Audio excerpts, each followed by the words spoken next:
Hello, I'm Alex McPhee. This is my presentation, Basement Full of Tubes. And right now, I'm working as a GIS research assistant for my university, the University of Alberta. But because I got that job during the pandemic, I decided to move to the middle of nowhere where rent was really cheap. So I am currently giving this presentation from Grasslands National Park, Saskatchewan, which is a really beautiful area with about 110 permanent inhabitants. So the house I'm living in right now is actually worth about $15,000, which is significantly lower than housing prices in the rest of the country.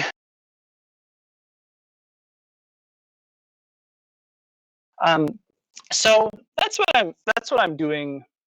So right now I'm half-time as a GIS analyst. But for the last few years, and I guess the entire reason I got into GIS in the first place is because I wanted to do traditional cartography for print. And that,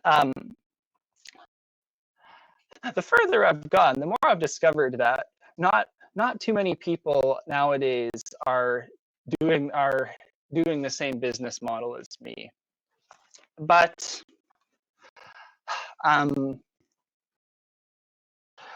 that's what I've grown to specialize in. I've now, for the last 2 years, I've gone to NACIS, the conference of the North American Cartographic Information Society, which has much more of a visual design and printing focus than your typical GIS user group. And after the 1,000 hours that I mentioned in the title, I finally got my first project ready for mass production. So I have been working on a 6-foot-tall reference map of my home province, Alberta, Canada. That's about 175 centimeters, I think. I have a picture here of my first proof from the commercial printer hanging up in my room. It is about the height of a man. So I thought, well, I know there's not too many people making big reference maps like this nowadays. In a way, there's the current generation of print cartographers were not raised in the GIS era, so some of them have adapted well. Some of them have adapted well to the new software, but the person I look up to the most, the cartographer whose work I am most impressed by, has actually never used a GIS package in his entire life. So the artistic, the design side of cartography is still a field in transition, and I'm really excited because I'm a young person. I'm 22 years old. I'm really excited to jump into it with maybe a more adept technical background than many people currently working in the field have.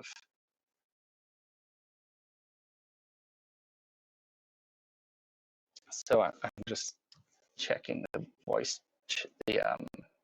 text channel for any questions. I'll get more natural about this. This is my first Discord presentation that's at all serious,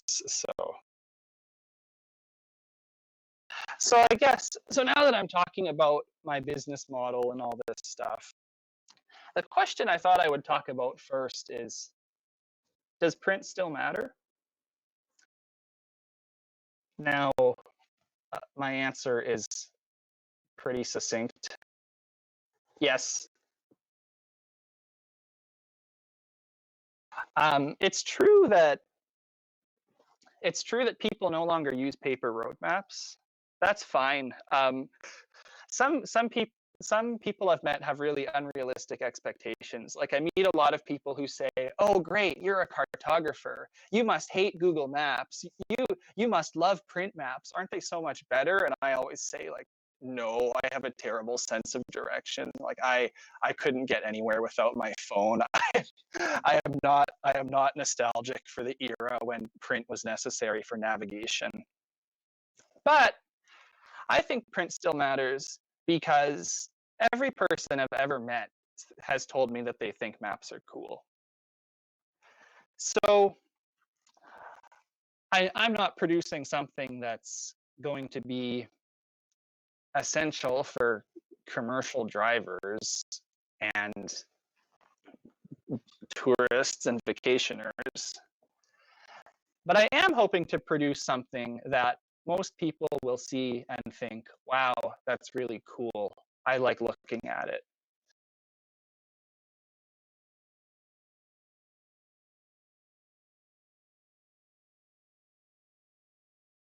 Plus, everything was so much easier back when all maps were made in print, right?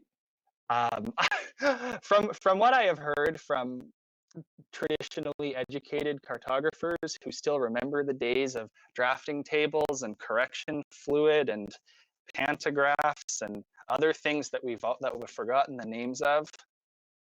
Um, there's some. I'd be interested in seeing all that old stuff in a museum, but I'm really glad to be working digitally. So some other notes about my business model. Some countries are already known for producing excellent maps at the government level. Switzerland's famous for its topographic sheets. The US GIS topographic sheets are famous and well regarded. So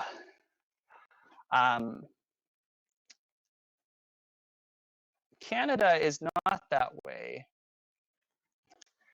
So if there's one way you want to be successful in Canada, you just have to take something that was successful somewhere else and do a really shoddy job of localizing it.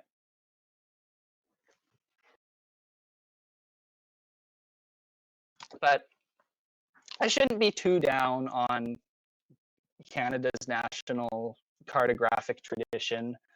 Our government has produced an okay set of topo sheets, and I've made a few shout outs to this with my own work. I think the orange roads are really iconic, and other countries don't use that color scheme. So this is actually the inspiration for me to use orange for all the roads on my map, and I think it adds I think it adds a little bit of a historical depth to what I'm doing. But the real reason I got into this is because the province of Alberta and most of Canada in general are simply not mapped in that much detail. If you want to buy a print map of the province, you do not actually have very much choice. You can get a technical base map from the provincial government, which are maintained to have all kinds of different things on them. So I've used a bunch of these as sources for my own work because they tend to. There's a whole series of these that focus on different things the province is involved in. There is the iconic roadmap of the province. For those who don't come from automotive cultures like us in North America, it may not be intuitive that these driving maps are extremely iconic here. But this is what I spent hours looking at when I was a child, because Every time we drove anywhere, I would always ask to get it passed back to my seat, and I would try to count out the kilometers to the next town along the road. And so this is the map of my childhood that I'm trying to pay loving homage to. And I also have had access to some historical sources. So I've really been helped out by my university's map library, which really the map librarians loved hearing me come in and say, I'm working on a big print wall map. Can you show me other interesting maps from the past? Like, I think that's the single thing you could tell a map librarian that would make them the happiest. So I had a really good relationship with those people on my campus, and they showed me all kinds of interesting older maps that I took notes from and copied a few stylistic devices or used as sources for obscure historical features that I thought were interesting enough to include. And one of those interesting historical maps that they showed me were these sectional maps. And these are really the closest thing to what I wanted to do with my own work. These, you can see these have a really nice naturalistic look with the land cover and the roads. I'm a really big fan of how the streets all coalesce in this urban center in the middle here. This actually gives you a lot of historical insight, because when this map was made about 80 years ago, less of the forest in this area had been cleared. So the land cover around Edmonton has actually changed significantly since this was made, and this is now a really useful historical source for environmental studies. And so this, so I love this. This is really cool. And these are the kind of sources that I got to be immersed in as I started coming up with this crazy idea to make my own enormous 6-foot-tall wall map. Otherwise, I put this here because this image on the right of the slide is my only competition at the moment. Right now, if you want to buy a wall map of Alberta, you have one choice. It's produced by a company that makes highway maps. And all they did was they took their folded highway map and they made it available also as a poster for $60 with no alterations to the design. So you can actually see in the lower left corner that this thing is designed to be folded up, and these rectangular panels are being used to situate the legend in the index.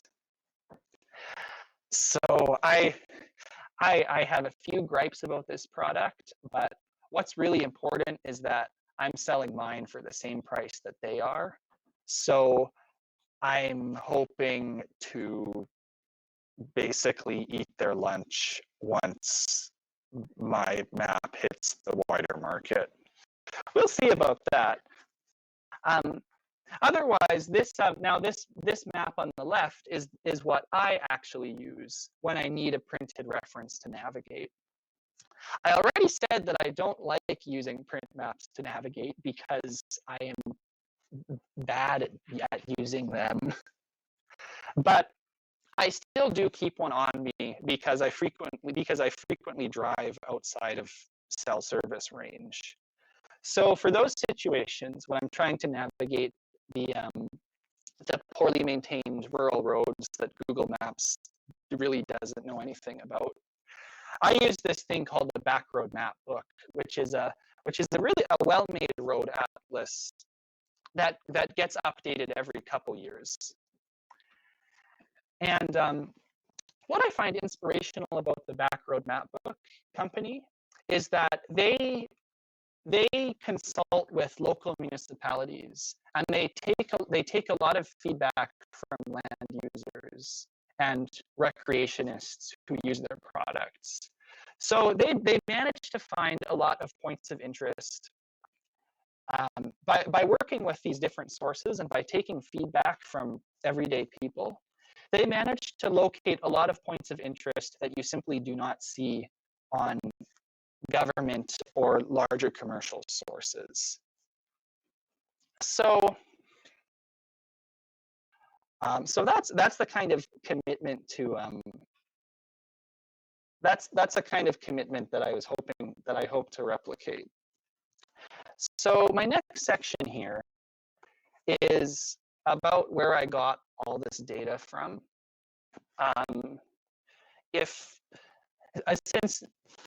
Since this is a GIS oriented server, I'm sure it won't be too surprising when I talk about government open data sources. You've probably all worked with similar portals in your careers and lives.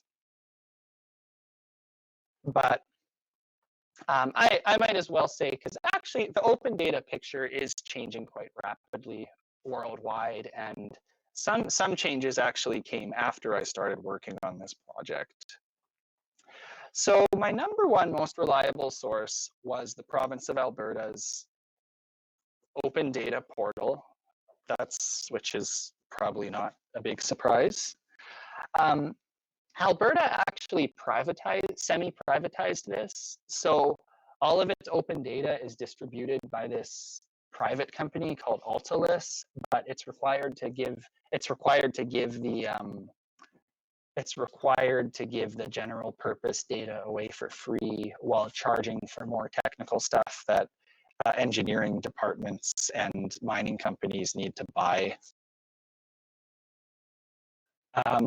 And so although the semi-privatized business model is kind of strange, and I am sort of ideologically opposed to its results, this has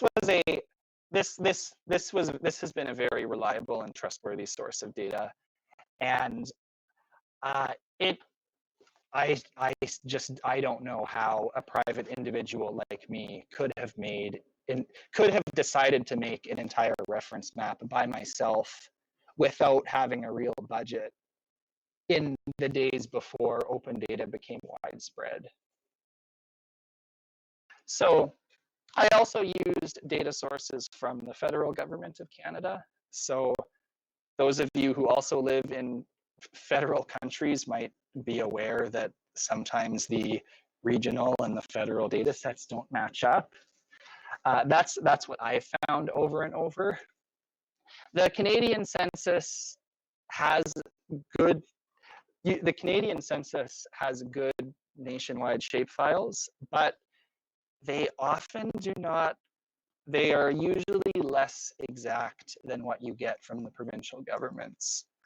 So I have tried to avoid using federal sources wherever possible.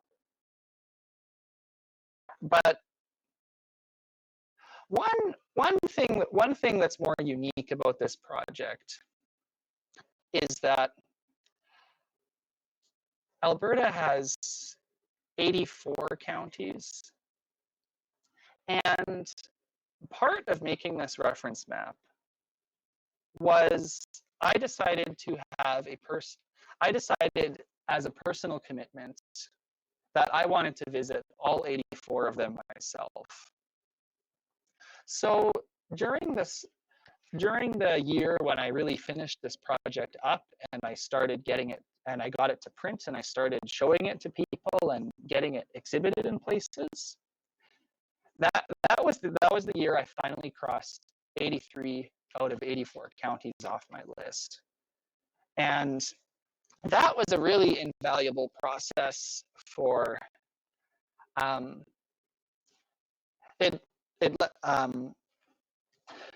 you don't really need, I still don't say you need to do a really extensive trip like this to make a good map.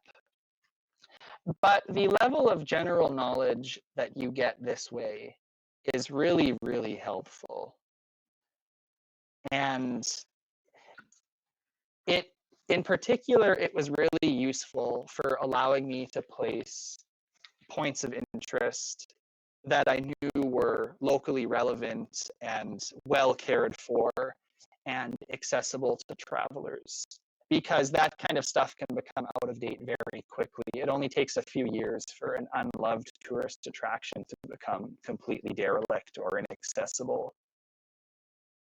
So maybe I'll have to do this all again in 5 years to see what the current condition of everywhere I advertised on my map was. But this was really useful, not for confirming that the data was accurate, because most of the geodata I worked with was extremely accurate, but this was really useful for determining what was important. Now, I also said I visited 83 out of 84 counties. Number 84 is behind the question mark. And I'll explain that story once I once again surreptitiously check for questions in the text chat.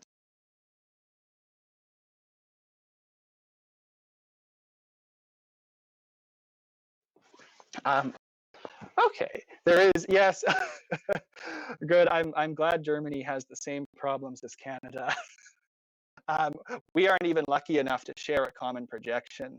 Every provincial government has, over the years, commissioned its own unique standard projection, and they don't even all follow the same rules. Some provinces use transverse Mercator, some provinces use Albers and Lambert conical. And yeah, I will say that having personal familiarity with the diverse landscapes of the region, I'll say that that was very useful for the artistic step of choosing color palettes for land cover and elevation. It was really helpful to be looking at a land cover product and have a good mental image of what kind of real landscapes were being generalized into those land cover classifications. So the 84th county is improvement district number 349. So I at least visited every county that had a name and not just a serial number. But the reason improvement district number 349 is inaccessible is because it is completely occupied by the Cold Lake Aerial Bombing Range, which is a Commonwealth military asset that's been used since the Cold War. Because Great Britain does not have very many wide open spaces that are appropriate to use as a aerial bombardment test range. So way back in the 1950s, some arrangements were made, and most of the UK's bomber pilot training was actually outsourced here to wide open Western Canada, where the local population was much more negligible. But what's really annoying is that there's still one way to access this improvement district. And according to the current military regulations, you are allowed to use one lake, which is on the boundary of the bombing range, to go fishing on, as long as you do not step onto the opposite shore. And this lake is about 10 kilometers from the nearest good road. So I wish this place was just completely illegal and off limits, so I could say that I had been everywhere that was legally accessible in the province. But unfortunately, because of this stupid Spencer Lake loophole, I have to say that right now that I'm still only at 83 out of 84. And and if this is causing me problems, the Cold Lake bombing range caused a lot more problems during the Pokemon Go craze, because all kinds of monuments and intersections on the base became Pokestops. And about a little while ago, there was some of the original communications that became declassified. So we got to see what the Canadian military thought of all these teenagers trying to get into highly illegal locations. But so that's one peril of using a big, like, OpenStreetMap data set without first thinking to yourself, okay, well, what are the jurisdictional issues here? So as the years, as the hours went by, and as I put more and more things on my map, I did start using stranger and stranger sources, especially for Indigenous geography, for the place names of Indigenous peoples. I didn't go as far as I could have. There's kind of a trend nowadays where people are trying to reintroduce Indigenous place names in as many settings as possible. So a lot of towns and cities are getting official Indigenous names, which are then put into, like, secondary usage, or the official logo of that city will become bilingual. And that's cool work, and I think it's very interesting and essential. But I did not barf a bunch of Indigenous place names onto my map, because that can be kind of unethical. Some of those, not for any, like, I think not for any too complicated region. It's some areas were used by multiple cultures before European contact, so it can be inappropriate to give them a name in one single Indigenous language. Often, if you're just looking at a list of place names, you don't really know the original significance of what all those words meant, and you want to have more anthropological background before using them. So I definitely shied away from dipping into Indigenous geography indiscriminately. But where it comes to reservations and land that is legally under Indigenous ownership nowadays, I tried to be very, very thorough and scrupulous about representing those boundaries and those names. So one of the pictures here is a Facebook chat where I contacted a Indian band office in Fort Smith to ask them about what orthography they were currently using for their Chippewan language, because Chippewan has gone through a few attempted spelling reforms over the years. And I also tried to get ahead of the game, because there are pending court cases all over Canada over ownership of certain parcels of land. And that is always changing. So you will never create a perfect map that will hold up 5 or 10 years later. But I did try to anticipate which landmark court cases would be concluded in 1 or 2 years in order to extend the life of what I was making. So that involved a really deep dive. And those are most of the pictures here, are obscure land claim boundaries that some of them are still tentative, but more likely than not, These are going to be passed into law in the next few years. And when they do, I'm hoping that my reference map will be ahead of the game. There's also all kinds of obscure things that white people care about, like golf courses and ski hills. There are 33 ski hills in Alberta, and 5 of them are so local. They are so only used by people from the immediate vicinity of the ski hill that I think I had to contact them asking how to get there, because if you're traveling, there is simply no reason to go to these places instead of the world famous Rocky Mountains, which are an equal distance away.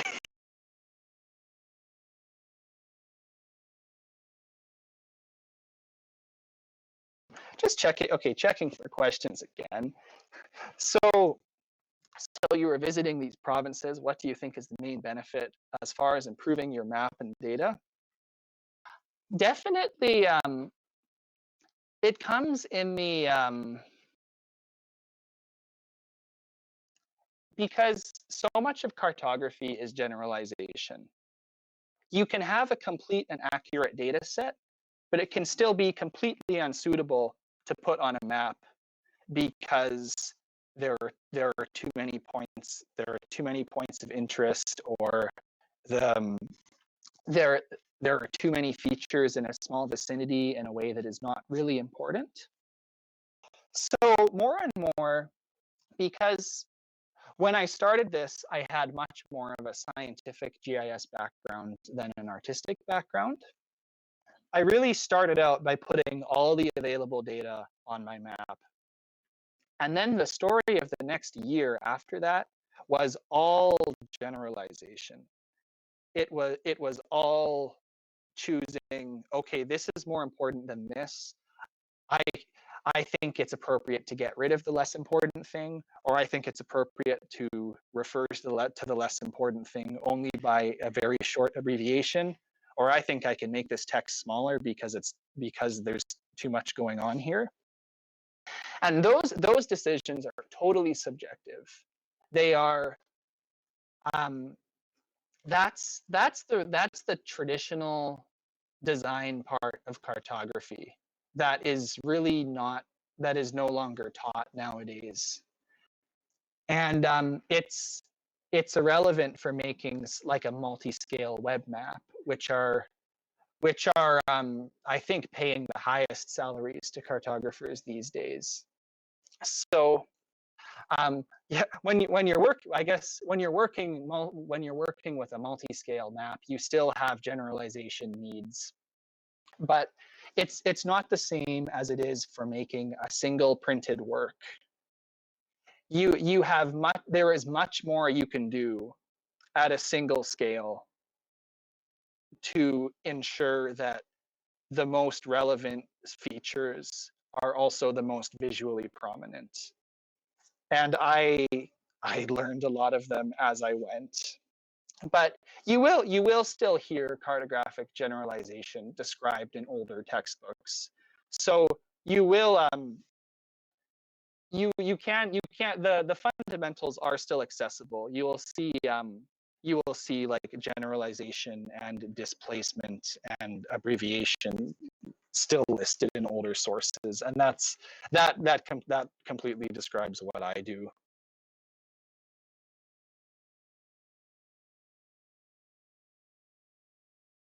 So let's see where I was. Oh, good. Well, this is the fun part. Now that I've been talking up my map for so long, you actually need to trust me that I did a good job on it. So this is where I actually get to show you and talk about specific things I did. So this right here is something that is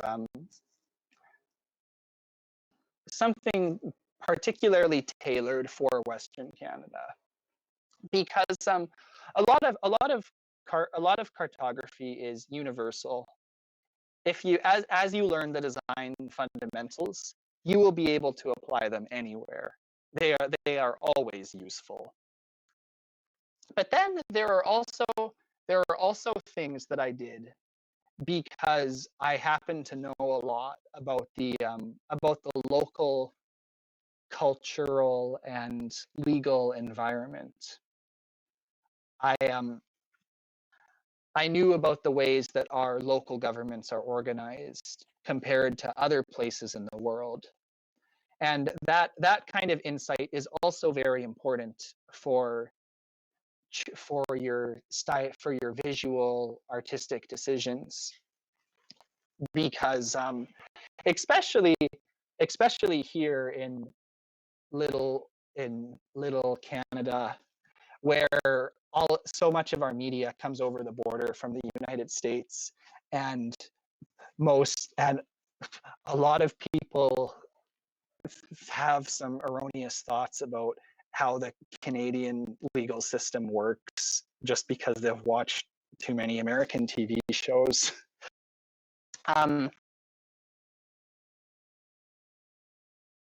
So what we're looking at here are the 3 largest cities of Alberta. And unlike almost everywhere in the United States, Alberta's cities are still growing.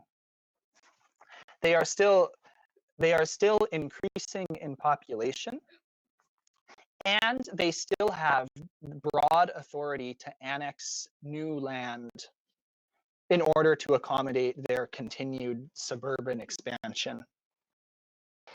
The latter part in particular is extremely rare in the US. Most American cities have not been able to change their boundaries since the 1950s. They've become completely surrounded by other municipalities which do not want to surrender their jurisdiction and their tax base to these central cities, even though that's where downtown is and the commercial core and all of these things. So Edmonton and Calgary, in the North American context, are very large municipalities. I think Calgary would be one of the 10 largest cities in the United States. Not because Calgary, it would be in the top 10 metropolitan areas, but because the city of Calgary controls almost all of its built up vicinity. It only has a few suburbs which have not been annexed into the central city. So that's why I knew I wanted a way to show these municipal boundaries, while also making it clear that they extended into rural areas. There are places inside the city of Edmonton where you can drive and still be surrounded by farms. So furthermore, in Canada, city status matters. That's not the case in many US states. For instance, in Texas, a city or a town can call itself whatever it wants. There are no legal requirements that distinguish different kinds of urban communities. That's not the case in Canada. And other states. And I was about to say maybe that's a British influence, but don't get me going down this rabbit hole. But city status does matter. You need to have at least 10,000 inhabitants to become a city in Alberta, and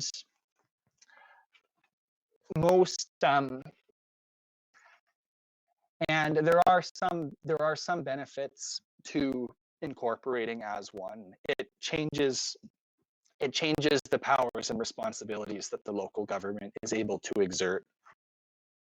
So what I've ended up doing, and I've been talking for so long, maybe you've started figuring it out as your mind wanders, but I used a double line to show which municipalities here have city status. So you can see Edmonton and Calgary are surrounded by their real boundary, and then a buffered line to indicate that they are a different kind of municipality than the smaller towns and villages which surround them. And you can see on this map a few places that do not have city status, like Sherwood Park on the eastern side of Edmonton, Blackfalds north of the city of Red Deer. And this is all, so I'm saying this because this is all stuff that if you were working in a different part of North America, you wouldn't care about this. This would not matter for your work. And so this is the kind of stuff where local knowledge really helps.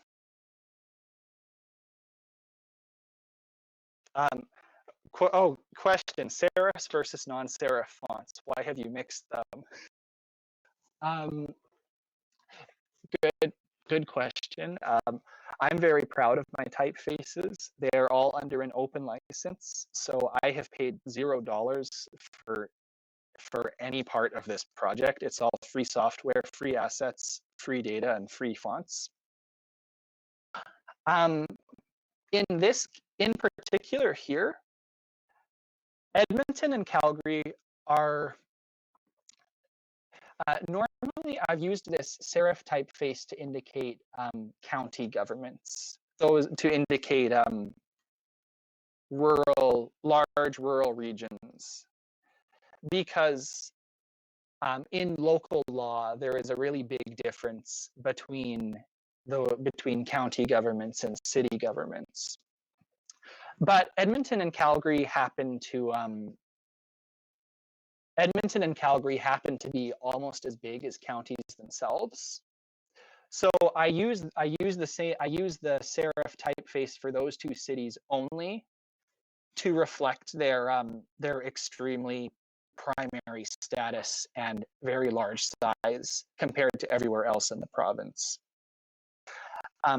Otherwise I mix serifs and sans serifs only with the goal of increasing contrast. So you don't see too many examples here, but I use a serif font to indicate hills and summits, so that it's immediately clear that they are not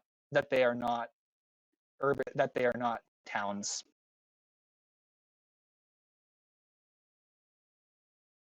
But you're also using serif fonts for this wildlife park as an example. That's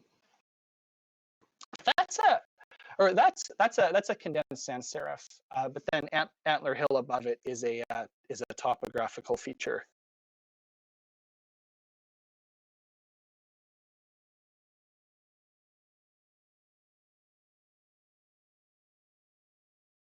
So then, if you take a step back from this, and this is something that was difficult to account for.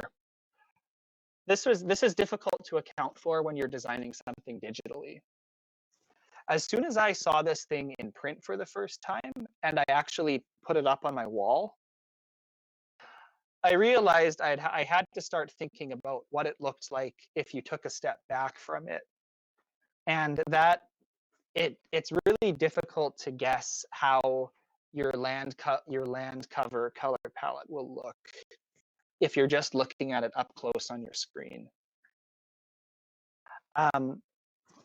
Now this is my land cover is where I'm glad to have a digital scientific background, because what I realized very quickly is that every land cover product I downloaded reflected a certain year because of wildfire scars. Every year at this latitude, lightning strikes cause forest fires. You can't stop that from happening, and that means that every satellite image and land cover product can be dated just by looking at which burn scars are visible or not visible. So eventually, at first I thought, oh yeah, wow, that's too hard. I'll just slap a huge land cover raster in here and I'll be done.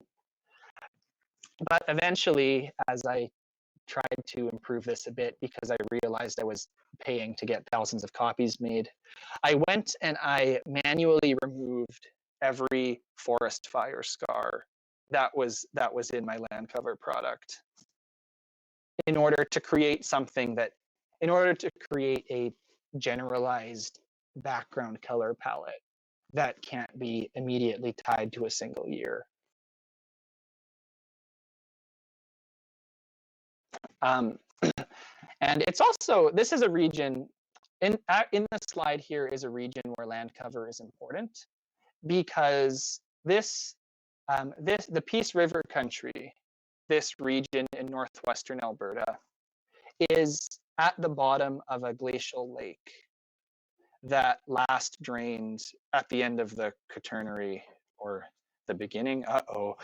Sorry, I am not a geologist. But where the glacial lake sat on this landscape became more fertile than the hills around this ancient lake bed. And that is completely apparent today in where people farm and don't farm. And that's what you're seeing in the pattern of white and green here. And I have always been super interested in this. I always noticed it on Google Earth, even when I was a little kid playing around on my mom's computer.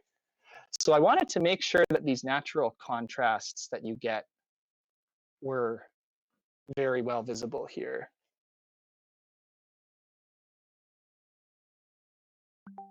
Now, actually, this is almost my answer to this question too, which is, what's the most Canadian thing on this map?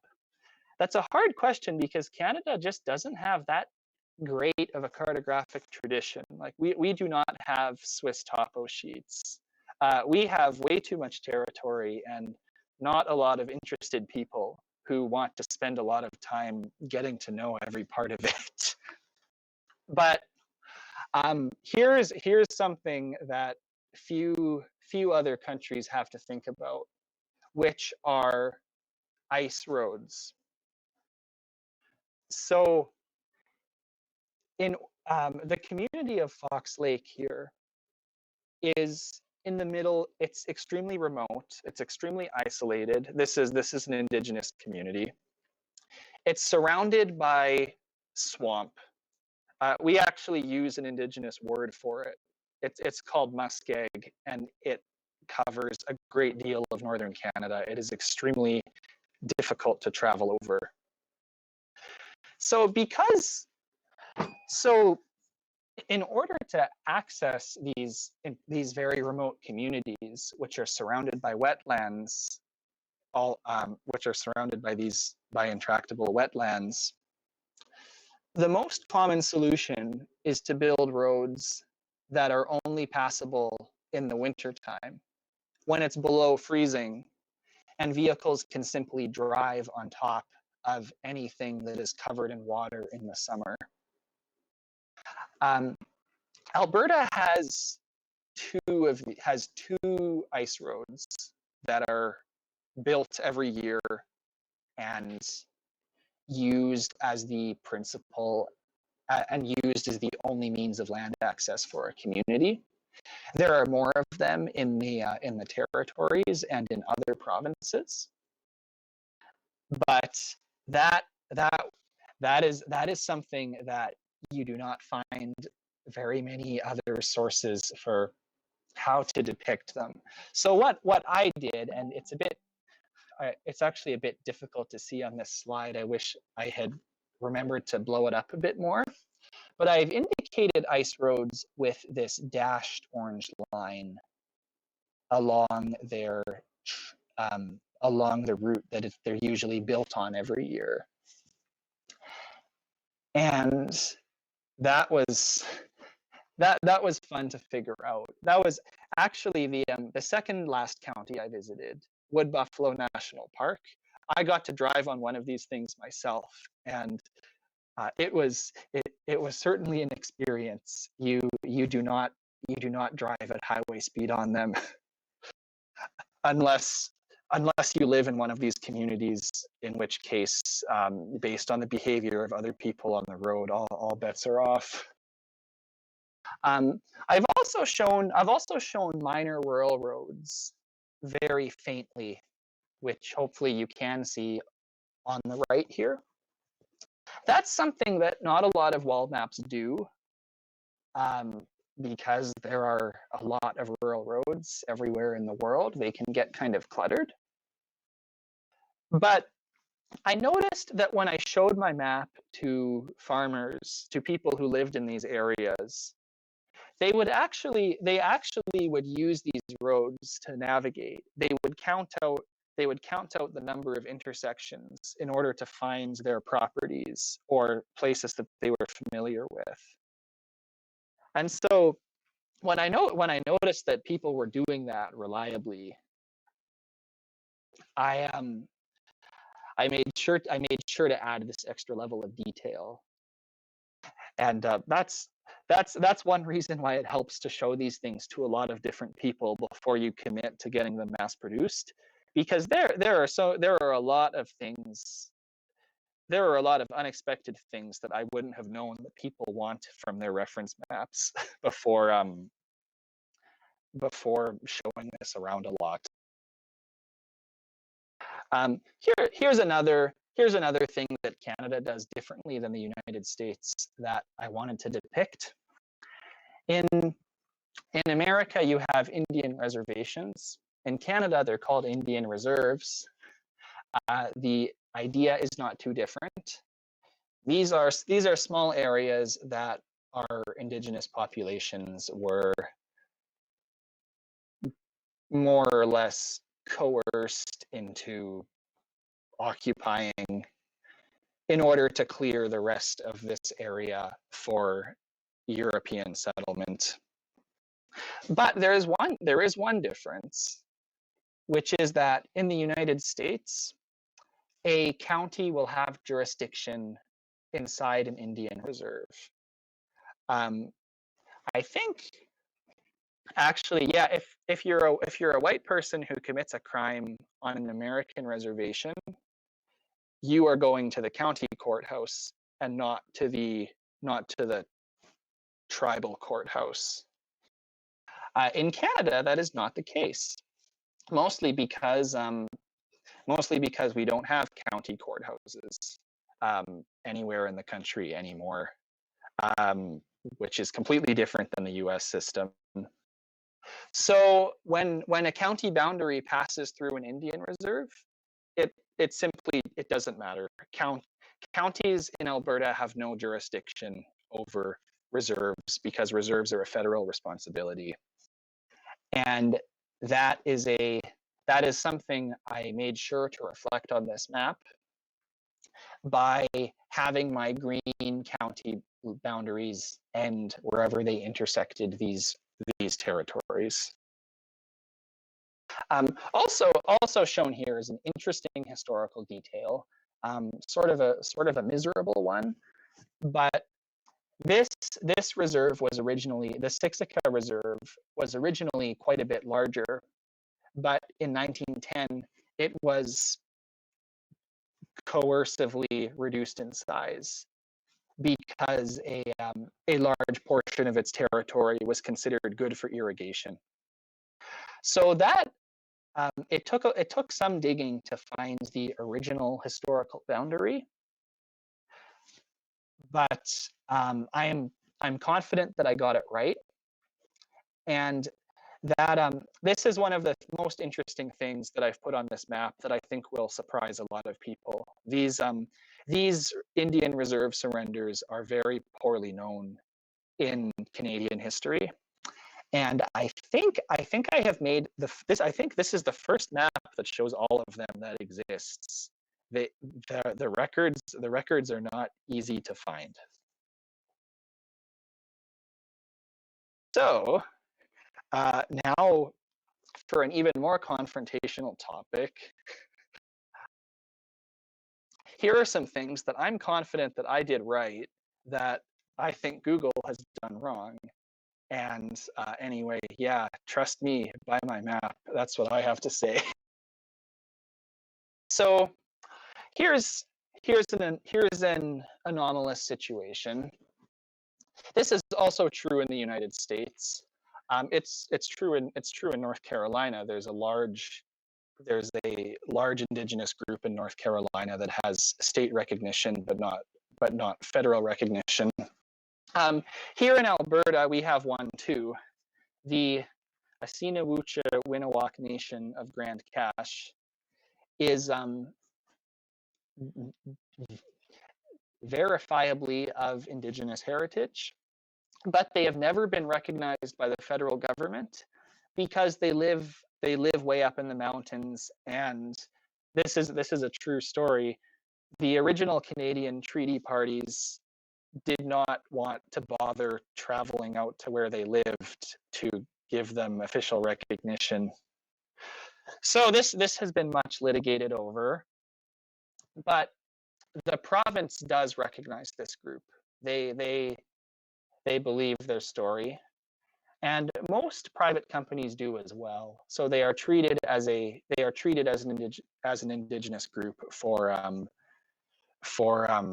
duty to consult, which is slightly beyond the scope of this presentation. So Google doesn't want to put its foot into controversies like this. They are ugly and they are messy, and there are lawyers involved. But I'm just one guy, so I can do whatever I want. So when you search for Ksituan on Google, you get their office marked like it's a corporate headquarters. I have had the luxury of going a little bit further, and I have found because they don't have federal lands, but this group does have provincially recognized reservations. So I got to put these boundaries on here. I think this is more correct and more equitable. If I get sued, this never happened, and I never believed this. Another topic in Indigenous geography. Again, like there are a lot of things to talk about with Indigenous Americans on this map, because they are the most likely group to be misrepresented. There are a lot of strange things that pile up if people don't think about their sources critically. So here's something really funny. Qgis, Alberta, is an Indigenous community of about 8,000 people. It's the same size as the nearby town of Ponoka. But because it's on a reserve, and actually because it's on two reserves at once, it's split. The census doesn't count it as an urban agglomeration, even though it actually has a downtown and like a little strip mall. But the census doesn't care. Most data aggregators do not register that Qgis has 8,000 people, and so when you look at it on Google Maps, its high population is ignored because it's just not entered in there as having as many people as it does. There's an even in fact, if you look Qgis up in the census, it gives you a population of 60, which is incredibly low because it refers only to the tiny part of Qgis that you can kind of see here, which was taken out of the reserve in order to put a train station on. So this is all kind of silly. I actually got my population estimates from the tribal governments themselves rather than the federal census, because there are often issues with undercounting there. And at least about a dozen times on this map, other sources report implausibly low populations for Indian reserve communities. And I'm pretty sure I now have the only map that gives you an accurate depiction of how many people actually live in these places. So here's another group which is even weirder. Here in Western Canada and Montana and I think North Dakota, we are the home of the Hutterites, a group which is very similar to the Amish, except they use industrial technology as much as they want. Personal technology, no, they're not allowed to have phones. They're not allowed to communicate with the outside world. They live in these big gleaming compounds that they have built all over the West. But they are more industrialized than the other farmers in the area usually.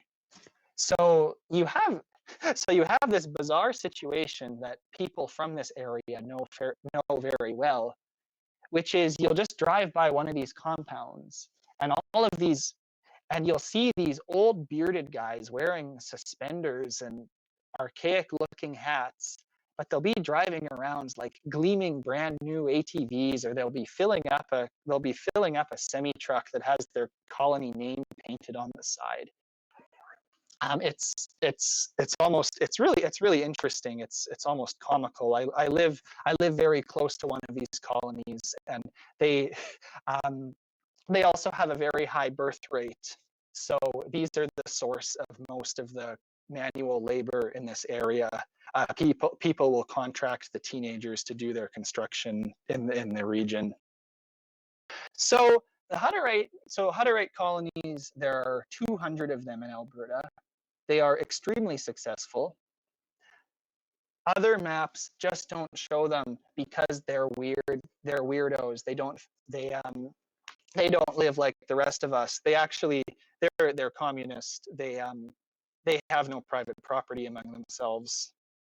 So again, there are sources out there for this. They took a little bit of digging, but to my knowledge, I have made the only map that shows every one of these colonies on it. So that's how proud I am of myself. That's what went into actually making this map. Now I'll talk a bit about how I'm getting it made, how I want to sell it, and how that plan has come about over the last year.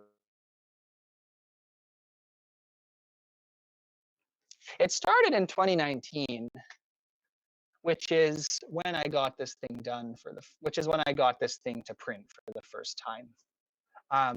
I can't look at this nowadays. You know how it is. It's an old version of something I made. I have changed everything about it.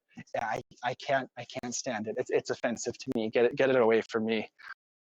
But other people disagreed because I got to exhibit this at the 2019 NACIS conference in Tacoma, Washington, and it won the prestigious Best in Design Student Competition Award. I actually only found out 3 days later because I had to leave this conference after the first 4 hours for a completely unrelated reason. So I won this award in absentia. But that was when I realized, okay, well, this is now officially my award-winning map. What am I going to do with it next? So eventually, I redesigned it a lot, especially over the pandemic. There were a lot of unsatisfactory things about it. earlier I was talking about generalization. That was most of the work. I had to learn how to take raw data and decide for myself what shouldn't be shown, not because it's not in the data, but just because it's not as relevant as the other things around it. So that's the biggest part of what has changed since this went on display in 2019. And that's why I would much rather you look at my newest version. But how big is the Qgis project? That's the funny part. This first version from 2019 was one single Qgis export. All the label placements were in Qgis. All the blend modes in all the layers were in Qgis. I just pressed export as image 300 dpi and Qgis spat out a 300 megabyte file. It was ridiculous.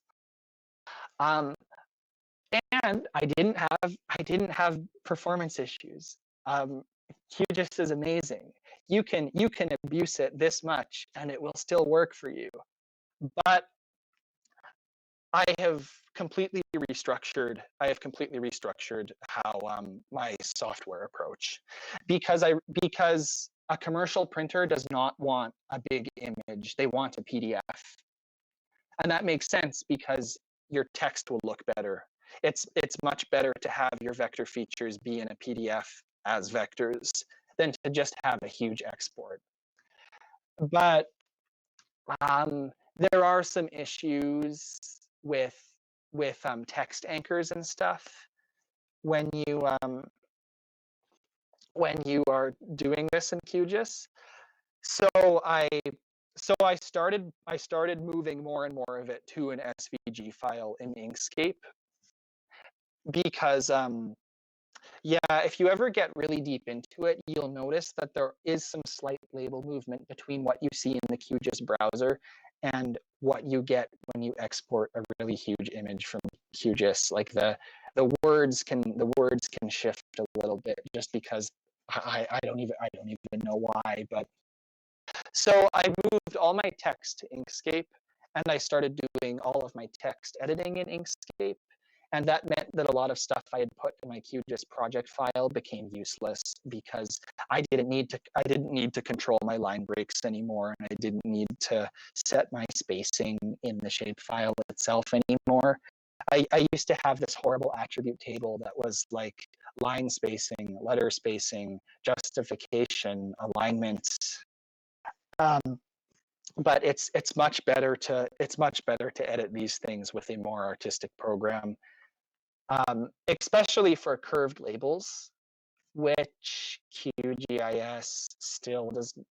As far as I know, Qgis doesn't have the best support for curved line labels. You're better off doing that in Illustrator or Inkscape. So yeah, that's something really big that I had to learn as I started moving towards mass production. But I think I finally have it figured out. No promises. So there's a guy I really respect who went down this path many years before I did. His name is Dave Imus, and he is a true eccentric independent cartographer.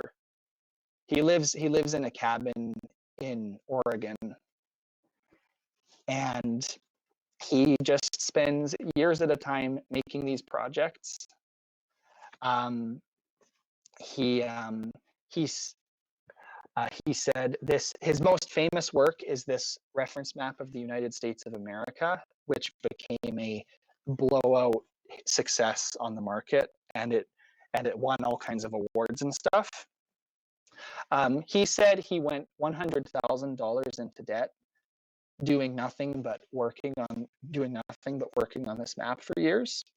So he's really lucky that it sold well in the end, because things could have gone more poorly there.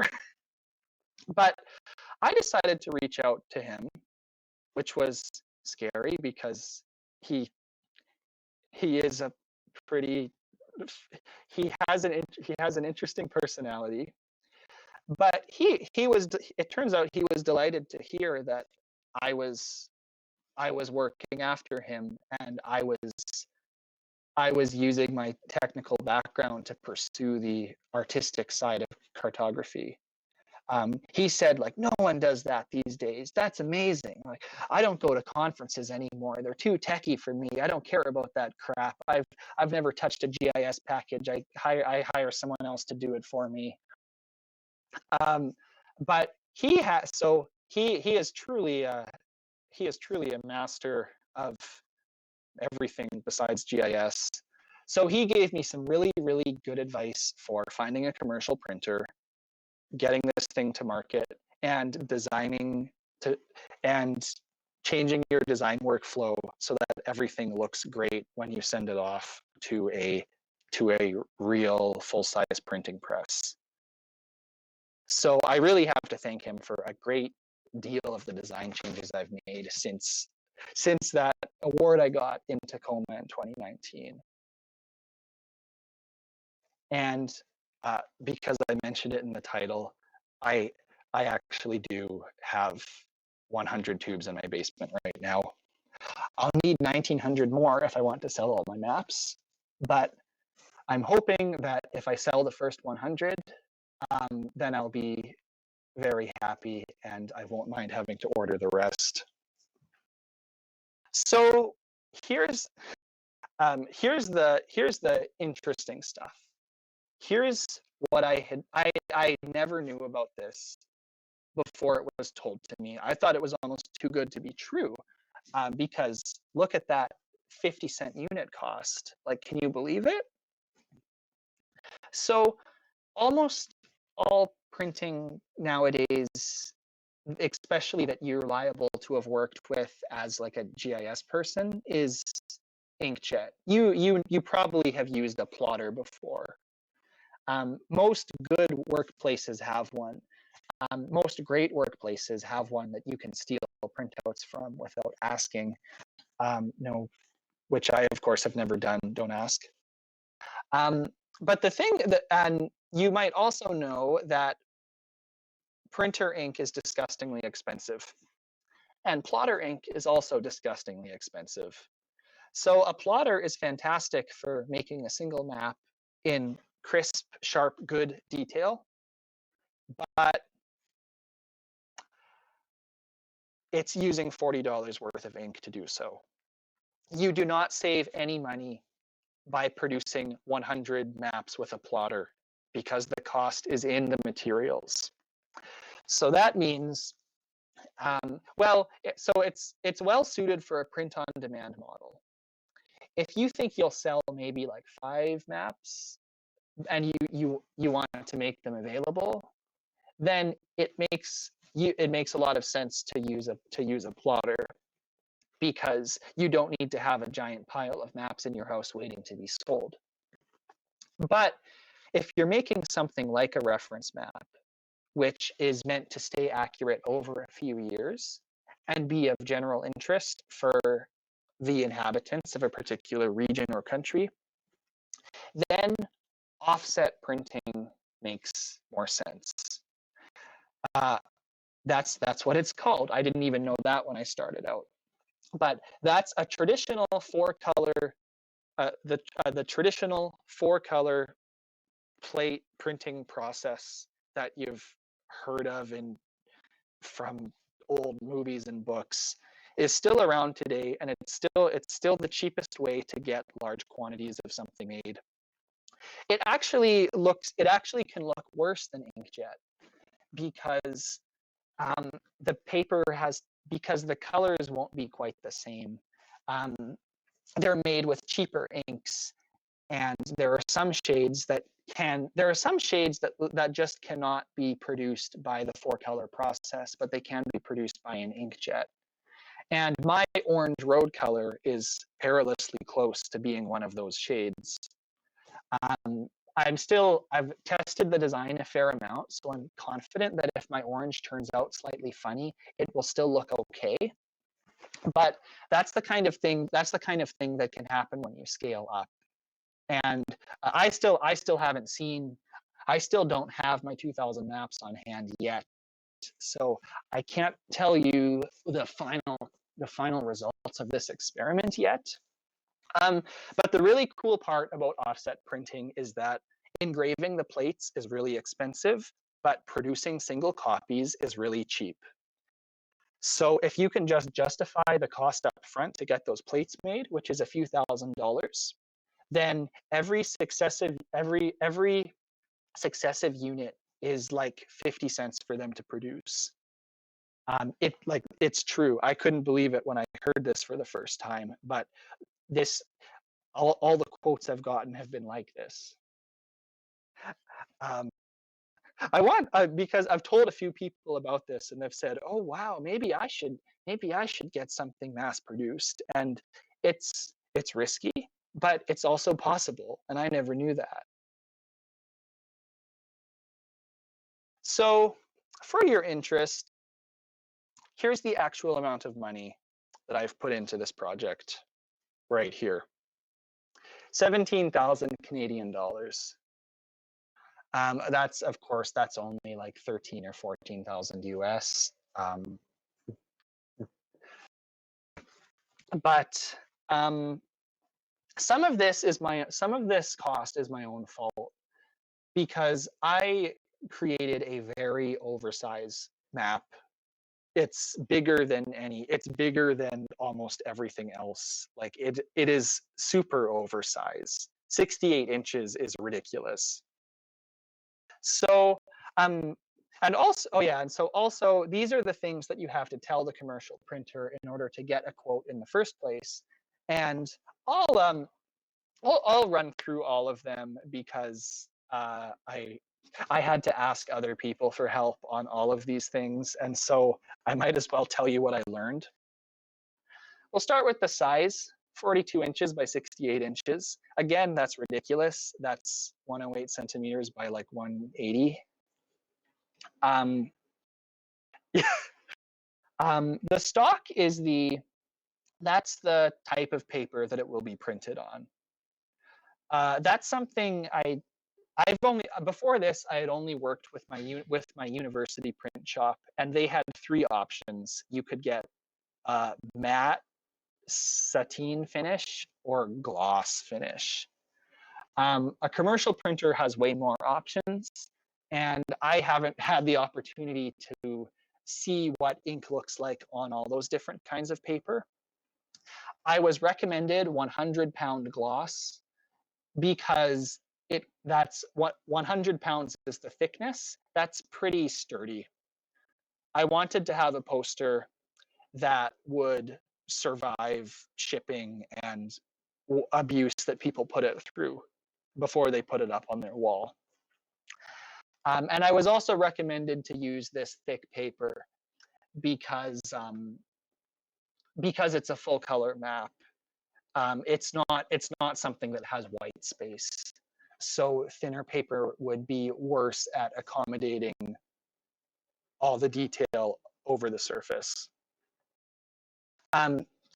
Press ready file provided. I don't know anything about the ink. That's their choice. Press ready files. That was what I learned. I had to switch from a PNG to a PDF. So it took, it's good to do this stuff before you start. It's a lot better to be working with a huge SVG beforehand than to have to put something that's already finished in one format into a new, different format. And finishing, this is interesting. So I knew that I'm getting them made laminated and unlaminated. And here's a rule of thumb that I heard from Dave and a few other sources. And also I did a Twitter poll and it got the exact same results. So this could be some kind of natural law. But you will sell 2 laminated maps for every 1 unlaminated map. Even if it's more expensive, most people prefer lamination because it's sturdier. So That's exactly what I asked for. I said, can I get 66% of them laminated, 33% of them unlaminated? And that is also, that's part of why that's part of the higher cost. If you've ever gotten something big laminated, print shops will charge you a lot of money for it. It's way cheaper to get it done at this stage, but it still is not inexpensive. I also was told to make a special request, which is to get these put into cartons. Those are boxes, because 2,000 maps is this is going to weigh 600 kilograms. If you don't specify anything for packaging, they will just put this on your doorstep, and it's up to you how to move it. So I paid a few $100s extra to get these maps packed into boxes of 50, which makes it possible for me, a single human, to move them from a truck into my basement. Finally, I mentioned that I moved to a rural area during COVID for a lower cost of living. I've really been enjoying that so far. I think more people should do it. It's very pretty and inexpensive out here, but I am paying about $1,500 to get these maps shipped from Toronto to Saskatchewan. And I believe a great deal of that cost comes from living in a smaller center. I still haven't decided yet whether I should get them trucked into my nearest city, which is Swift Current, and then move them over myself to my smaller town in multiple trips. But we'll see about that. I've noticed the longer you live in a place like this, the more details you learn about commercial shipping and logistics that city people never have to think about. So yeah, add it all together and you get $17,000. So I have my little notebook right here, and I'll be totally open with you guys about my current pricing plans. I'm going to be selling this map for $60 unlaminated, $70 laminated. I'm going to have to charge $20 flat rate shipping because it's super oversized. But I would prefer if that motivated people to order a bunch of maps in one order, because I don't want to pay Canada Post. I don't want to give the post office my money. And with those numbers, I need to sell 300 out of 2,000 maps before I make my $17,000 back. So my actual break-even number is 326. So I'm fairly confident about that, because I've noticed that as I show this to people in real life, they are always really impressed by the map, and they always ask me where they can buy one. If if you think 326 is wrong, but I have done, I'm fairly confident in the math I've done with my unit cost, and including what I'm paying in shipping and stuff like the tubes and the service charges I'm going to get from Shopify or something.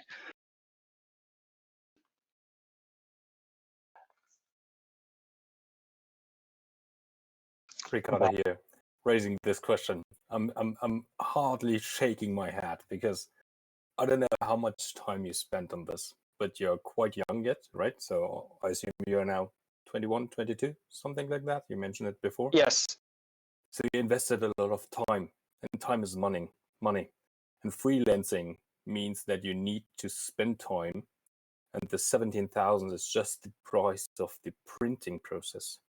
But the time you spend on creation, you need to add a price tag to it, and every hour is, I don't know, like 40 Canadian dollars or 50 Canadian dollars.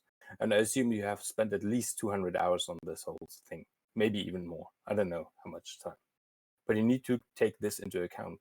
If you're doing such a map, you cannot do anything else. You cannot stay at the shopping center. You cannot go enjoy time with your family. You cannot even work part-time somewhere else. So if you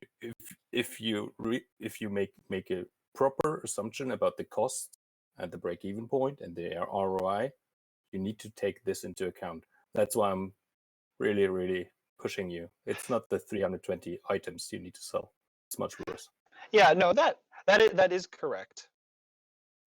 No, you do have the right impression of that. I'll say that this is what first. Now, first of all, most of the actual work on this map was done after classes during my undergrad. So, from my own point of view, it's easy to write off as being being entirely done during free time.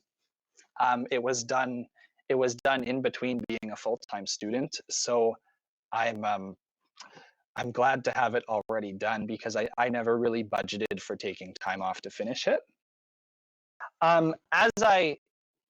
Right now, I'm in the good position of working half-time as an analyst while still putting my time into starting this business and working on other reference maps of the same like style. I'm working on sequels for other provinces.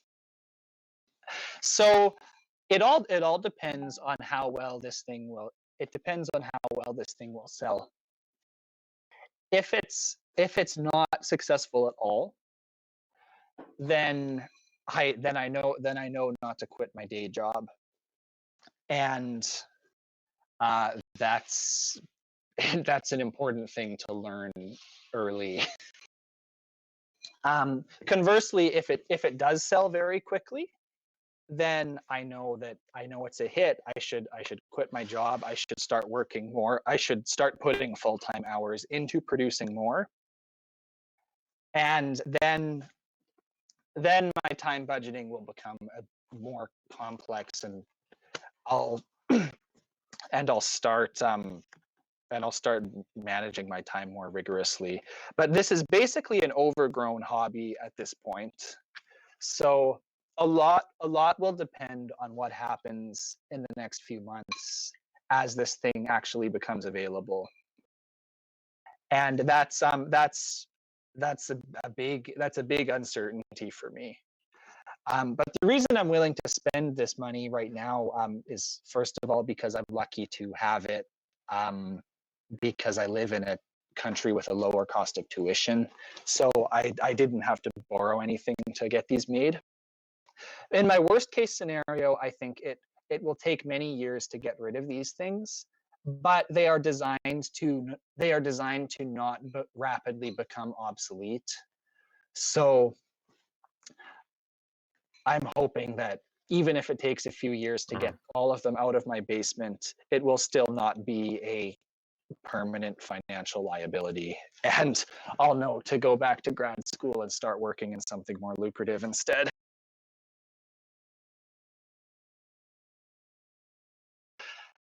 But this is also something I heard from Mr. Imus in Oregon, which is that after he put the work into his first project, he has maintained it has taken fewer hours for him to keep it on a update cycle. He has been putting out artistically improved new versions every few years. And since his logistics are already set up, since he's already well practiced at his warehousing and fulfillment and shipping, he is totally able to accommodate unforeseen extra demands. Like the original work has been profitable over many years for him because he has become well known for his project as a creator. I just wanted to raise awareness that these kind of projects tend to start as a hobby and side project. As I was doing my own blog, Digital Geography, 10 years ago or something like that. I started it in my spare time and I really enjoyed it, but it was not paying off at all. And you need to be there are some times in your life where you can spend this time without proper compensation. And then there are some times in your life where you don't have the time to spend it, and you really need to be aware, and you always need to be able to switch this, right? So times to spend for free and times you need to be paid for. That's why Yeah. I was raising this issue. Yeah, absolutely. No, it's really important when you're planning something like this. You you really need to have a plan for your whole life. So I'm really lucky because if this goes really badly, I'm sitting on two fully funded grad school offers. So I have an easy way out, and that's a good place to be with a venture like this.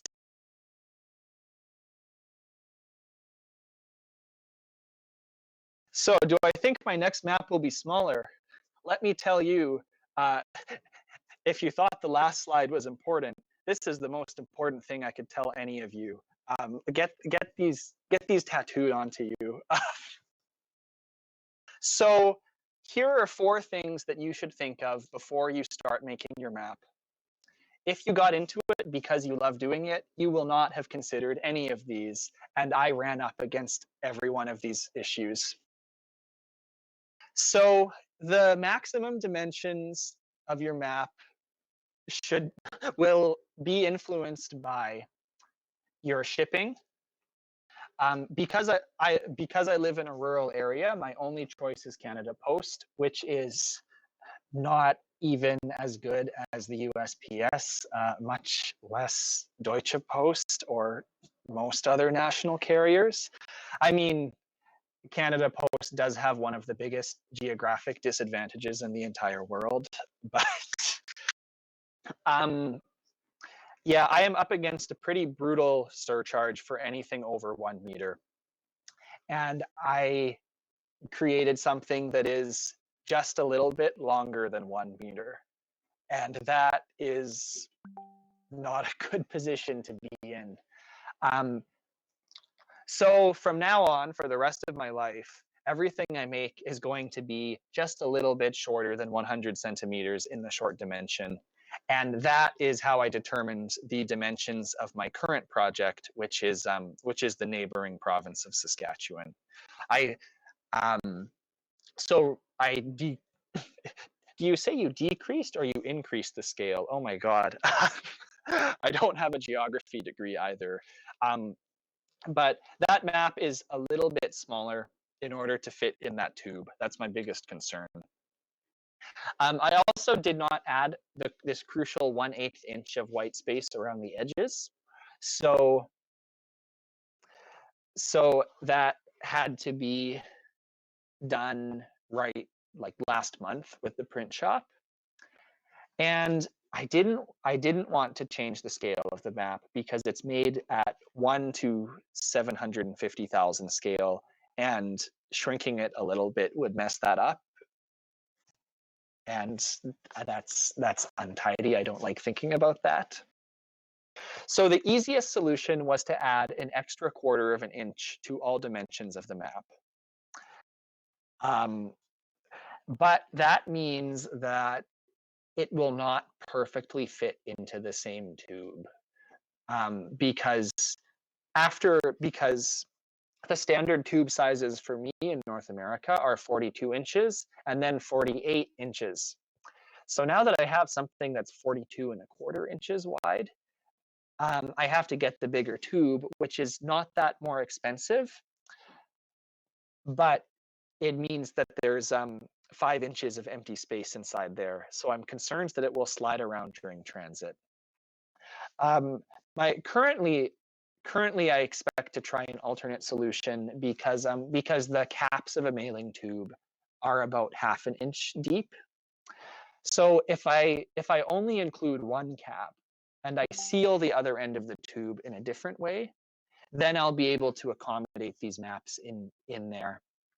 But I'm concerned that sealing one end of the tube will make it less structurally sound because it doesn't have a rigid cap holding it open and preventing it from being crushed in transit.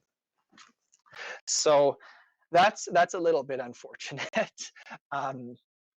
If you're a digital designer in print, please remember your 1/8 of an inch. And I also had a very difficult time finding a printing press. As far as I know, there is only one company that is capable of producing a poster 68 inches long in Canada.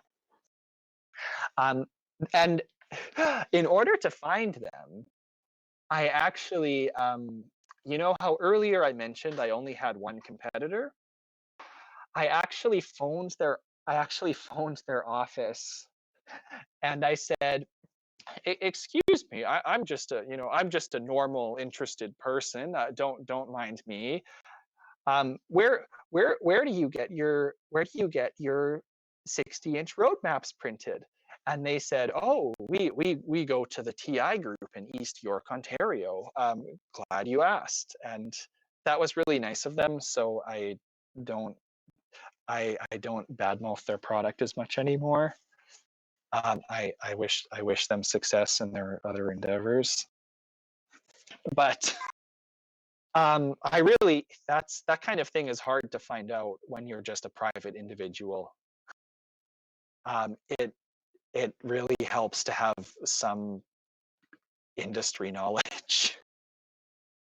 And in offset printing press is you can find smaller ones in every city. So if I was making something that was maybe only that was less than 1 meter in any dimension, I could get it done somewhere much closer to me, like Calgary or Regina. But yeah, unfortunately, this project started digitally. I'm committed to 68 inches, so I have to go to Toronto. And actually, that's what's currently held up about this, because Toronto has had a fairly strict lockdown compared to the rest of the country, and it was not possible for me to visit the press from December to March. So I concluded all the other negotiations in that time. But if there's one thing I've been consistently told is when you're working with a commercial printer, you must be present on press day. They don't care if you are, because the printer just wants your money and to get your stuff out of their warehouse. But they will accommodate you if you insist on it. So my position is, yes, I'm not interested in breaking the law. I will wait until it's safe and prudent to travel to Toronto and perform this press check myself. But it's been taking a while. So that's why I have the time to give a presentation like this.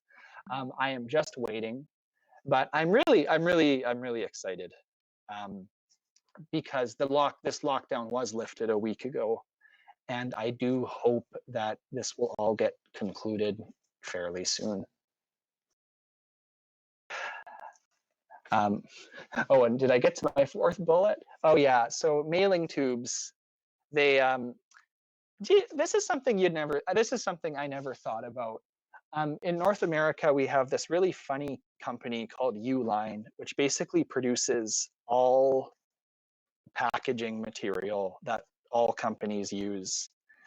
And reading through their catalog is almost surreal, because you have seen all of their products so many times in your life, but all they produce is unbranded commercial quantity stuff.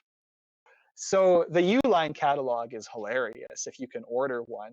It's basically just a big book of every unremarkable product that exists that you would never think about where to buy yourself.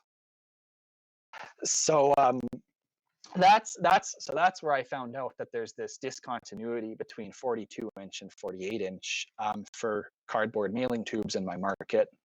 My next product, since I have learned my lesson about the oversized surcharge, my next product is going to be fitting into a 36-inch tube, or no, 38-inch, which is clearly designed to be the largest imperial size that is smaller than 1 meter. So that's perfect for my needs. Watch out for stuff like that.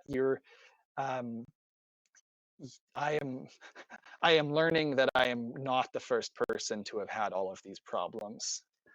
I also have signed up for Canada Post's small business program, which, yeah, someone posted the Uline catalog. Like, isn't this hilarious? Like, who knew? Like, it's well, okay. I mean, I spend hundreds of hours placing labels. Maybe I'm not the best judge of what's humorous or not, but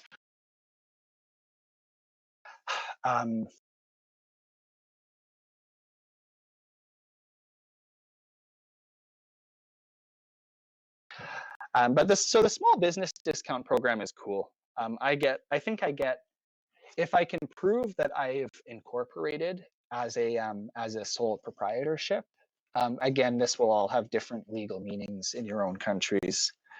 Then I get a 10% discount on everything, which is not impressive, but it's free. So, and the more you ship, the better a discount program you get from Canada Post.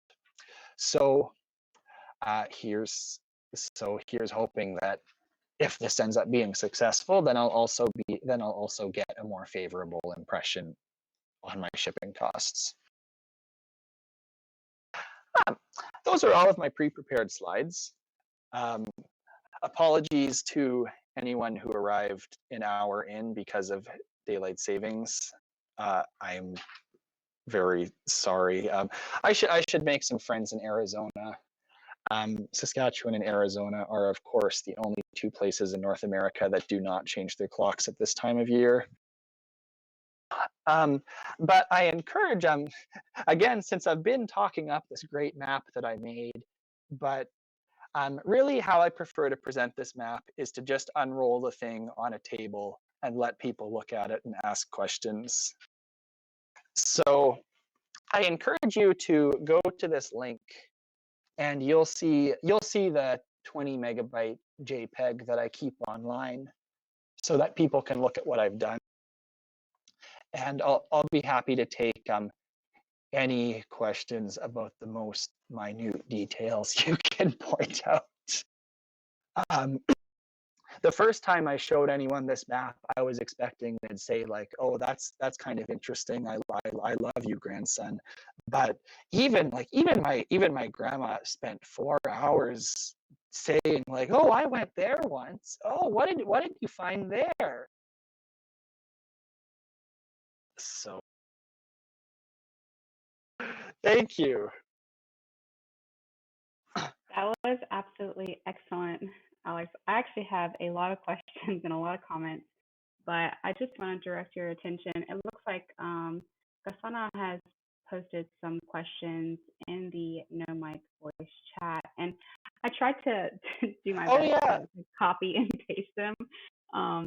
You might actually have to click on them to. No, I can see them. Okay. My apologies for not taking those 3 earlier. I think I hope I covered some about the importance of field work. I won't say it was field work because I have been on a geology field expedition and it was much harder than what I did for this map, which was basically a vacation. But yeah, even though it was very fun to do all this traveling, like it was tourism. This was the physical ground truthing and visiting these locations is important for determining the hierarchy of how important they are, which will affect things like your label size or the typeface you use to indicate how important each feature is. That is so subjective that it really helps to have actually been to these places in order to evaluate how interesting they will be to people looking at the map. And that's also what makes the representation complicated, because there are so many different things being symbolized here. That's the definition of what a reference map is. I only learned that after I had created one. But this is showing all administrative boundaries, but it is also showing hydrography, land cover, the current state of the road network, a great deal of historical variables. This actually shows the full historical extent of the railway network in the province, which has never been done before, because so many of the minor railways were destroyed starting in the 1950s because they were unprofitable. So there are these historical inventories, but everything also has to be up to date, and that's why you have to make so many difficult choices about what to not show to bring out the rest. And then, is it possible to calculate area and distance on this map? I believe so. I am using the same projection that the provincial government uses for all of its. This is a transverse Mercator projection, as is used by topo sheets created for navigation for other purposes. So I think distortion is almost completely minimized with my choice of projection here, but I could not confidently say what your margin of error could be. Although I actually did get to do something really funny with my scale, which is I stated it as a fraction in the hopes that people who aren't familiar with map scale might understand a verbal description better. So I don't have it in front of me, but I believe it says something like 30 kilometers to 4 centimeters in text next to the title. Good, yeah, sorry again, I didn't get around to those until the end. No worries. Thank you so much, Alex. We really appreciate you sharing. And let us know if it's okay if people can send you messages either in the server or like maybe DMs if they have questions about your map or any other comments they might have. I will certainly post this link. I think, yes, I think Carter's already shared it, which is very nice. So if anyone has any other questions for Alex, please feel free to either share them now or send him a message. I'm sure he will be happy to answer them. Yeah, absolutely feel free to contact me. I expect most of my sales will be local. So most of my marketing plan involves working with particular stores and groups in the province of Alberta. But if you are a real free open source super fan, I believe this is just the largest and most detailed map that has ever been created using only QGIS and all free software. How much time did I spend reading 19th century treaties? Actually, quite a lot. This is another thing that you really want to get right, because the penalties for getting it wrong can be legal. But similar to the U.S., actually more so than the U.S.,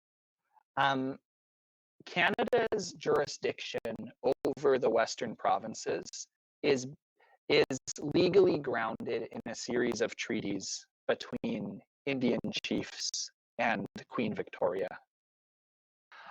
Those are like the legal bedrock for the legitimacy of the state.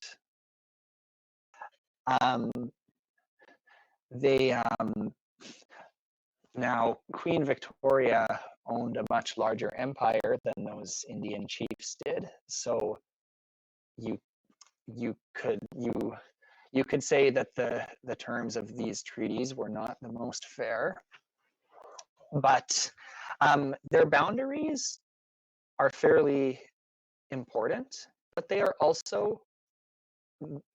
have not been made into good shape files by anyone. The federal government has tried, but it did a shitty job. It's actually kind of embarrassing because these treaties were carried out region by region. They're called the numbered treaties because they have uninspiring names. The ones in Alberta are Treaty 4, Treaty 7, Treaty 8, and Treaty 6. All of them have legally defined boundaries that are established in this original treaty text, but no one has before me, I'm pretty sure, no one has ever digitized them to a reasonably accurate level. I even found one discrepancy that could be considered almost malicious because it flubbed the location of a historical trading post by instead using the location of a modern railway station by the same name. And by doing that, it pushed Treaty 6 further into the Rocky Mountains, which was, at the time Treaty 6 was signed, explicitly against the wishes of the negotiating tribes.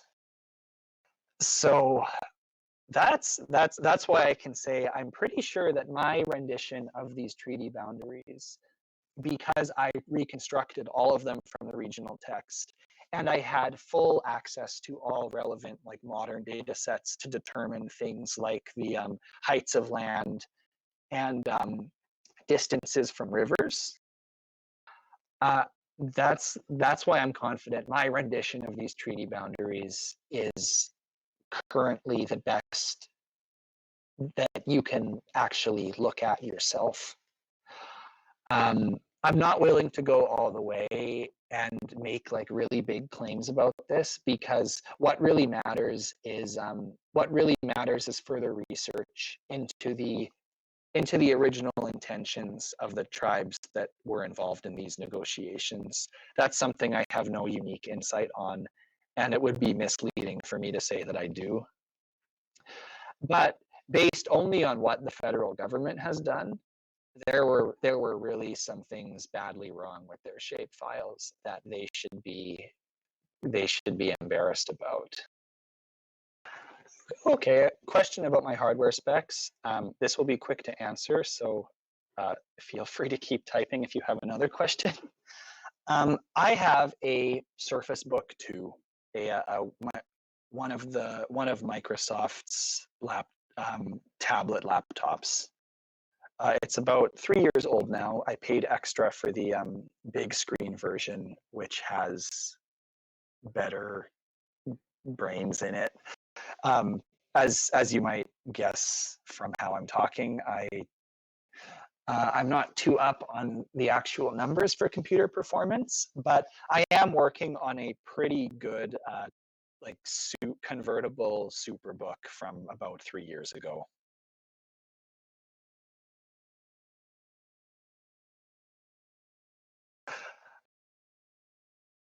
It can really depend what you're putting into Inkscape. I was really depressed when I found out I had to start working in Inkscape, because I thought that Inkscape could not handle 50 megabytes worth of text and vector features, but it performed surprisingly well after I put all that stuff into it. However, you really want to you really want to do your simplification inside QGIS before you pass it to a artistic vector graphics editor. My new project that I'm working on, I am being much more proactive about simplifying my lines before I ever pass them to Inkscape. Especially because if you've ever looked at how shape files render at scale,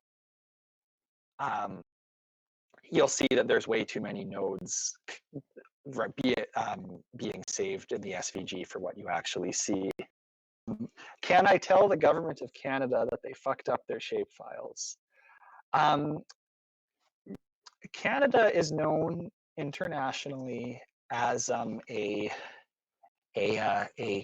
clean and well-governed country, but the Indian Affairs Department is well known to be the most incompetent of all the federal ministries. It is where good ideas go to die. Oh no.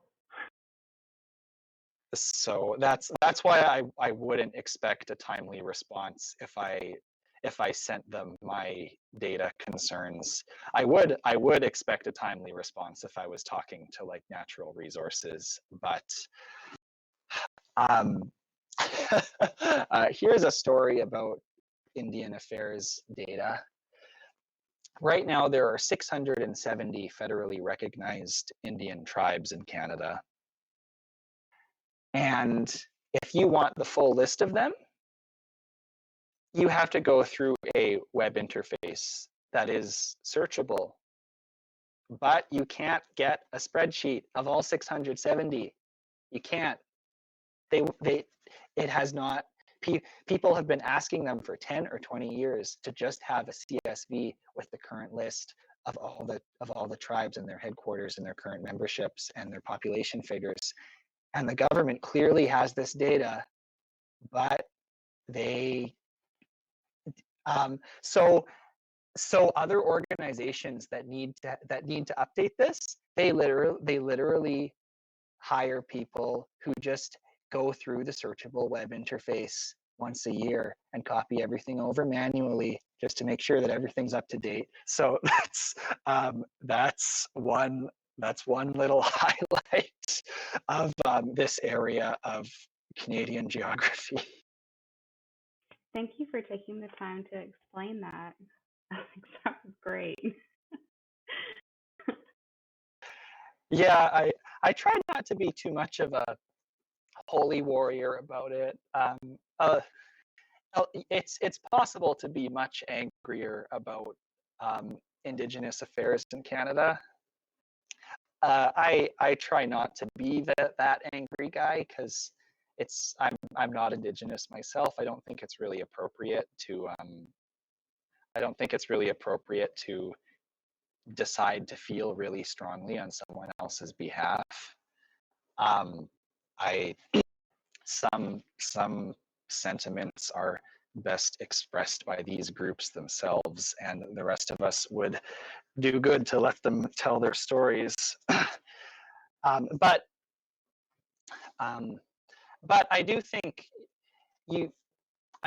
us American cartographers do have a special responsibility to make sure that what we're doing is at least accurate and doesn't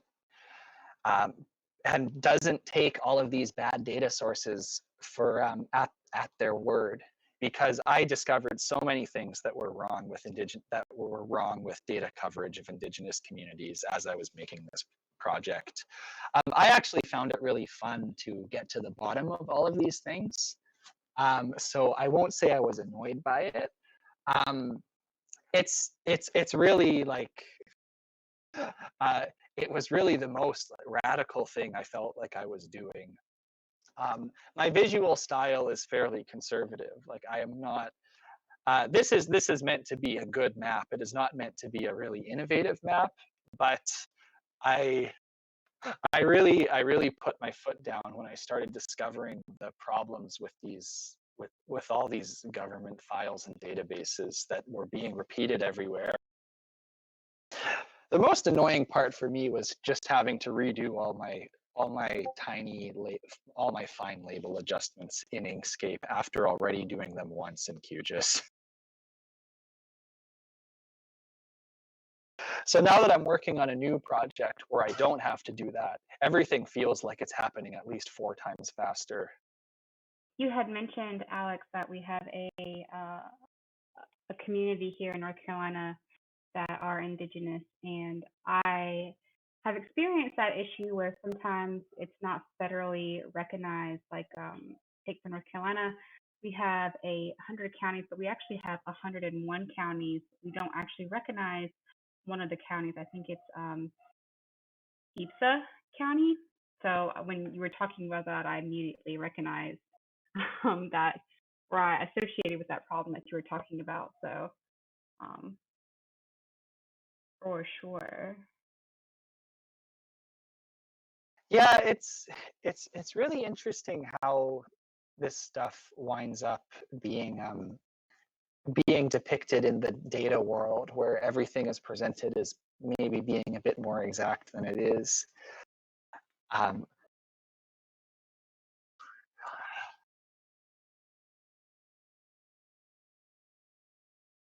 But I have not spent very much time out east. I would be interested in seeing seeing Lumberton one day, but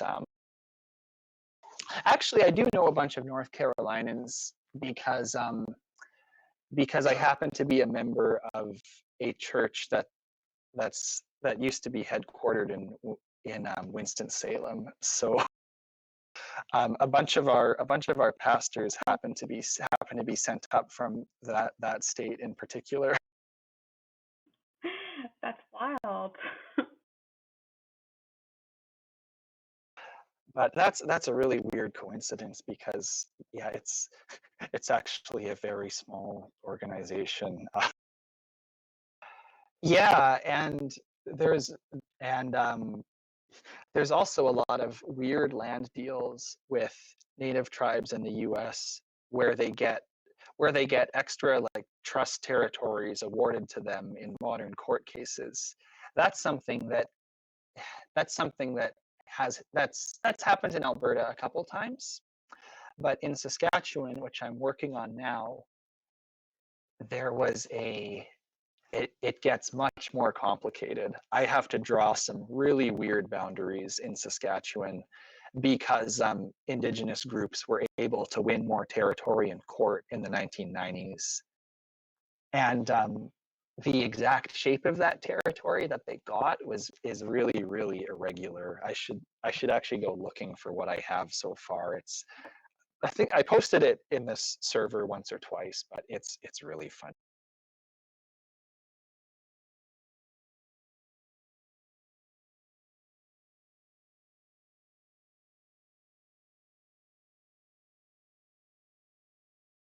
Yeah, we're lucky that at least I don't have any checkerboards to draw.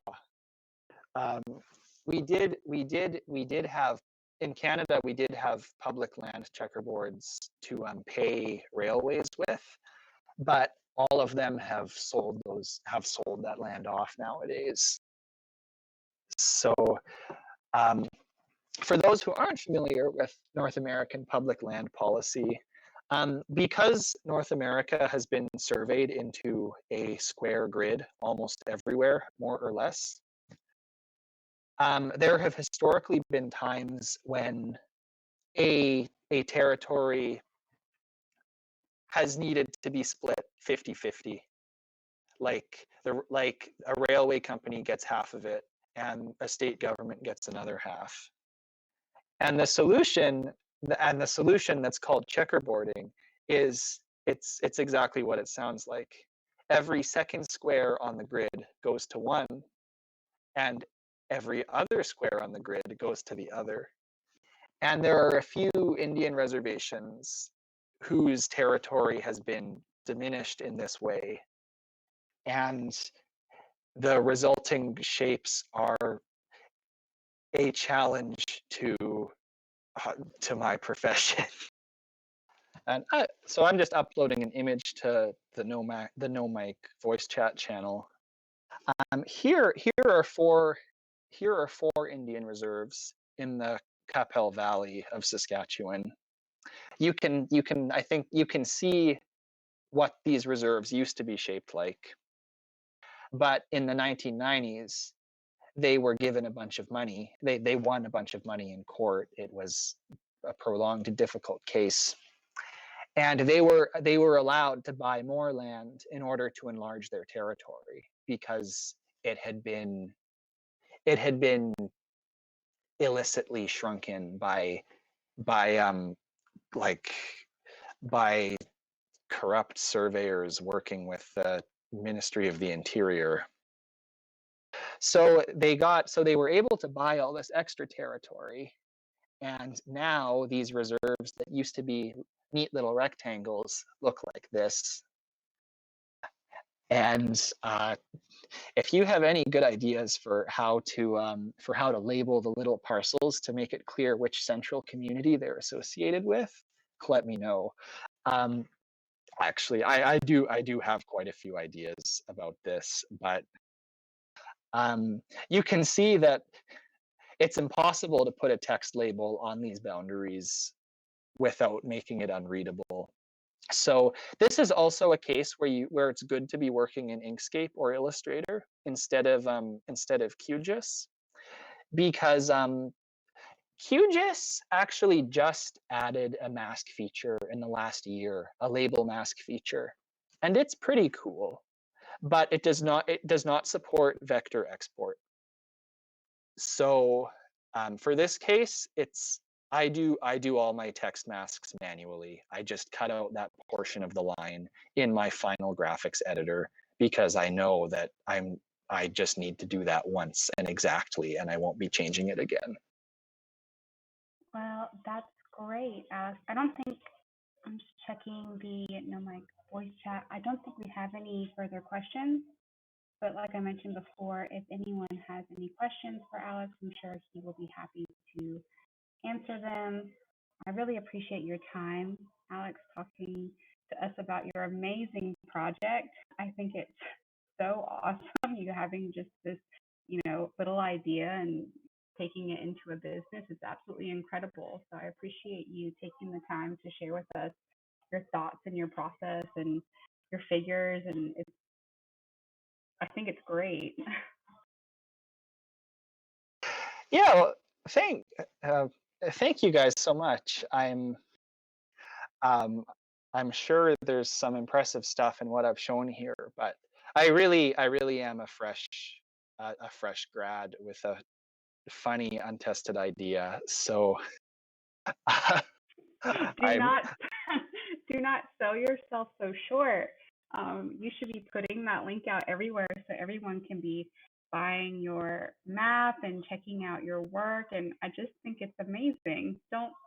Newly grad versus professional. I think when you're producing a product like this, I think all your chips kind of fall into the basket. So you shouldn't ever sell yourself short like that.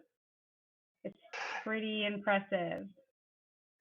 Well, thank you. Now, one thing I really am not is a web developer. So we're going to see how my online storefront looks in a couple months.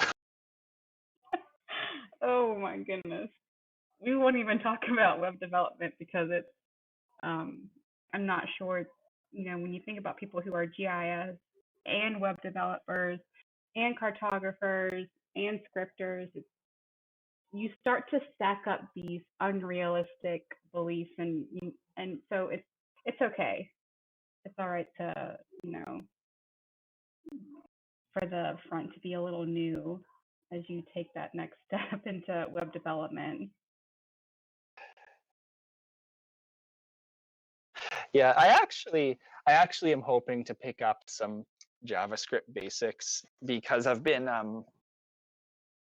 I'm also looking at a contract to do some interactive like political graphics for election results. So that is that's going to be brand new to me.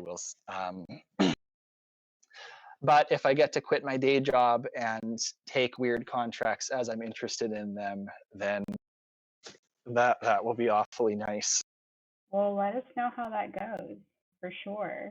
I think for web development, I've kind of dabbled in, I'm using Google Cloud. I'm not sure what you're using, but it's, everyone's learning, and it's certainly a learning process for all of us. So let us know how it goes for sure.